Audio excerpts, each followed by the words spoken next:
Le roman est bien sûr un roman sur le racisme, la xénophobie, le rejet de l'autre. La question du regard que nous portons sur l'autre. À l'époque du roman, en 1919, il y a des préjugés extrêmement caricaturaux pour nous aujourd'hui.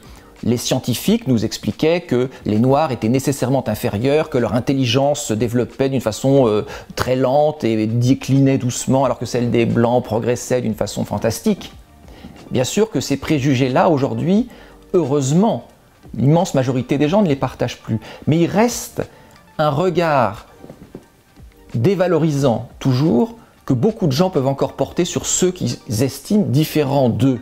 Notamment la façon dont un blanc français européen peut regarder, entre guillemets, un noir ou une personne différente de couleur. Par exemple, on va dire « Ah, les Africains, vous comprenez, ils n'arrivent pas à se développer, c'est un fait, regardez dans quel état ils sont. » C'est un cliché raciste. Ou bien on va dire « Dans les prisons françaises, il y a beaucoup de noirs, beaucoup d'arabes, beaucoup plus que de blancs. » C'est idiot, c'est raciste, parce que, comme l'avait très bien dit Victor Hugo dès le 19e siècle, la raison pour laquelle il y a peut-être beaucoup de personnes issues de l'immigration dans les prisons, c'est que ce sont simplement les gens qui vivent dans les situations sociales les plus dures, dans la plus grande pauvreté, et c'est toujours dans ces milieux les plus défavorisés qu'on trouve le plus de violence.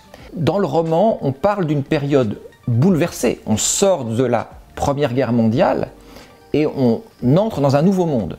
Et puis aujourd'hui, comme en 1919, on vit une période bouleversée, une période de transformation radicale. On peut faire des parallèles d'ailleurs assez extraordinaires, puisque on a connu une très grande épidémie comme en 1918-1919, la grippe espagnole, le Covid.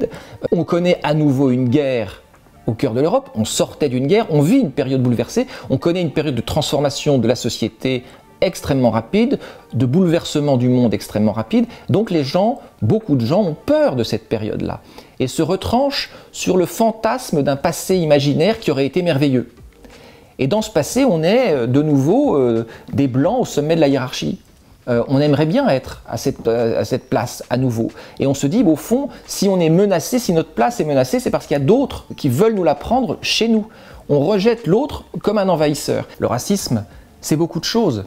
À l'époque, le mot racisme n'existe même pas dans le dictionnaire. Et les tirailleurs qu'on fait venir en France et qu'on appelle des tirailleurs sénégalais ne sont pas tous sénégalais. Ils viennent de toute l'Afrique.